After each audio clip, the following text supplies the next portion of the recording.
Madi ndi pfanelo ya muthu muṅwe na muṅwe ya ndeme, fhedzi pfanelo iyo asi vhathu vhoṱhe vhane vha khou i wana. Nahone zwa u imiswa ha thandela ya rakontraka wa vho netshedza mushumo wa luṱa lwa u thoma wo khwinisa tshomedzo ya u kunakisa maḓi ya Rooiwal i khou tou ṋaṋa u ongolosa tshumelo iyo. Vhadzulapo vha ngaho vho Thabo Mthethwa vha ri a vha tshena fulufhelo uri khaedu iyi ya maḓi i ḓo vhuya ya dovha hafhu ya tandululwa. It's going to take time, hence other people are now using boreholes. It's like there's a political interest inside, I don't know.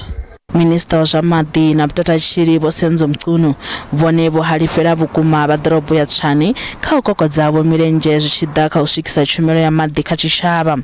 There has been, as far as we know, no progress in terms of appointing another contractor, and that is very critical in terms of ensuring that the wastewater treatment plant comes back online and operates optimally. Vha masipala wa Tshwane a vha ngo wanala u bva mulomo.